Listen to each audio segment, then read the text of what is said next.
सो hi everyone, आज मैं आपको इस क्लास में सिखाने वाला हूँ टैली के अंदर हम मल्टीपल प्राइस लेवल्स या लिस्ट कैसे सेट करते हैं, राइट। सो चलिए स्टार्ट करते हैं क्लास आपकी। और सबसे पहले ओपन कर लेते हैं आपकी कंपनी। ऑल्ट F3 प्रेस करेंगे, कंपनी चूज़ करने का ऑप्शन दिखेगा। इस ऑप्शन में से हम आपकी कंपनी चूज़ करते हैं कृष्णा लिमिटेड।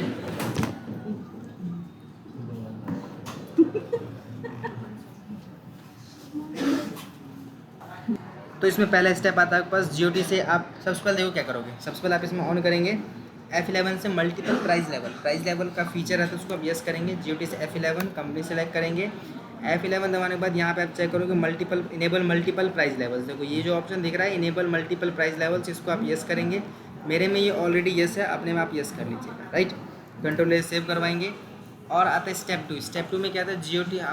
यहाँ से आपको प्राइस लेवल्स जो भी नेम्स हैं वो आपको क्रिएट करना पड़ेगा। तो ऑप्शन देखें यहाँ पे GOT से क्रिएट में जाएंगे आप, GOT से क्रिएट में जाएंगे और क्रिएट में जाने के बाद आपको यहाँ पे ऑप्शन दिखेगा प्राइस लेवल्स, ठीक है। तो प्राइस लेवल्स पे जो आपके पास ऑप्शन दिख रहा है, यहाँ पे आपको दो ऑप्शन थे। अगर आप कैश बनाना चाहो, क्रेडिट बनाना चाहो, मान लो अगर मेरे पास कोई कैश में सामान खरीद रहा है तो कैश सेल के लिए मैं अलग बनाऊँगा और क्रेडिट सेल के लिए मैं क्या करूँगा, अलग बनाऊँगा, ठीक है। और यहाँ से कंट्रोल करके मैं सेव करवाऊँगा। फिर तीसरा ऑप्शन आता है यहाँ से GOT से आप क्रिएट में जाएंगे। क्रिएट से आप जाएंगे कहाँ पे, मल्टीपल प्राइस लिस्ट। तो प्राइस लिस्ट यहाँ पे स्टॉक वाइज, ग्रुप वाइज आता है, कैटेगरी वाइज आता है। मैं यहाँ पे ग्रुप वाइज बनाता हूँ, ऑल आइटम्स पे रखूँगा। कैश सेल के लिए पहले बना रहा हूँ मैं, ठीक है। एप्लीकेबल फ्रॉम 1 अप्रैल, 1 अप्रैल से ये एप्लीकेबल होगा, ठीक है। यहाँ से मैं ऑप्शन लेता हूँ। ऑप्शन लेने के बाद मैं क्या बना रहा हूँ यहाँ पे, तो मैं इधर बनाऊँगा और फिर यहाँ पे आप जाकर के स्टॉक अपना चूज़ करेंगे। मान लीजिए मैं क्या बनाता हूँ, इधर मैं पेन बनाता हूँ, ठीक है। मैं मतलब पेन के लिए सेट कर रहा हूँ। तो लेस देन अगर कोई 10 पीस खरीदता है और उसका रेट कितना रहेगा, 9 रुपये। अगर यहाँ से 10 से लेकर के 30 पीस तक कोई खरीदेगा उसका रेट क्या रहेगा, 8 रुपये। अगर 30 से लेकर 70 पीस तक कोई खरीदेगा तो क्या रेट रहेगा, 5 रुपये। और 70 से लेकर चाहे कितना ही खरीदे क्या रेट रहेगा, 4 रुपये। ये मैंने सेट कर दिया, एंटर किया। अगर किसी दूसरे स्टॉक आइटम पे सेट करना है वो भी आप चूज़ कर सकते हैं, मुझे नहीं करना तो मैं एंड ऑफ द लिस्ट पे क्लिक करता हूँ, मैंने बना दिया। ये कैश सेल के लिए था, मैं क्रेडिट सेल के लिए बनाऊँगा, पेन के लिए बनाऊँगा, ठीक है। अगर कोई 10 पीस तक खरीदेगा तो क्या रेट मिलेगा उसको, 10 रुपये। अगर 10 से लेकर कोई 30 पीस तक खरीदेगा तो क्या रेट मिलेगा, 30 पीस तक खरीदेगा तो क्या रेट मिलेगा उसको, 9 रुपये।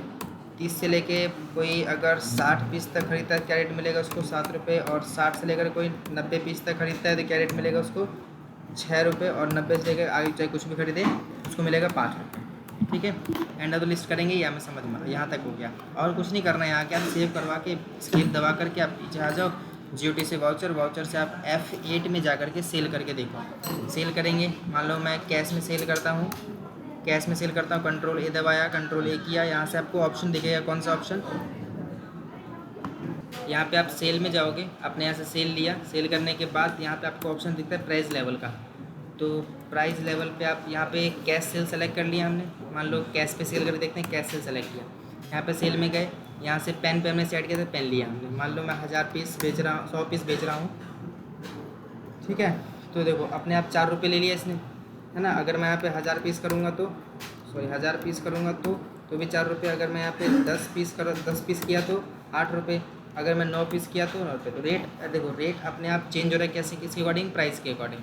और अमाउंट भी अपने आप चेंज हो रहा है, ठीक है। तो ये है आपका जो मल्टीपल प्राइस लिस्ट, जो आपको हेल्प करता है ये सब चीज़ सिंप्लीफाई करने में। दूसरा आता है कि आपके पास, तो मान लो मैं सुमन को सेल कर रहा हूँ, कितने पे, तो क्रेडिट पे सेल कर रहा हूँ, ठीक है। यहाँ पे जैसे मैं पेन लूँगा तो पेन लेने के बाद यहाँ मैंने मान लो यहाँ मैंने क्या किया, यहाँ मैंने पीस डालते क्या लेगा, प्राइस ले लेगा। यहाँ पे अगर मैं 90 पीस डालूँगा तो 90 पीस का प्राइस लेना चाहिए। देखो तो यहाँ अगर मैंने 10 पीस डाला, 10 पीस का प्राइस ले रहा है। मैंने 80 डाला, 80 पीस का अलग प्राइस ले रहा है। 70 डाला, 70 पीस का अलग, मतलब 70 पीस का अलग प्राइस ले रहा है जो हमने सेट किया होगा वहाँ पे। 50 डालूँगा, 50 पीस का अलग।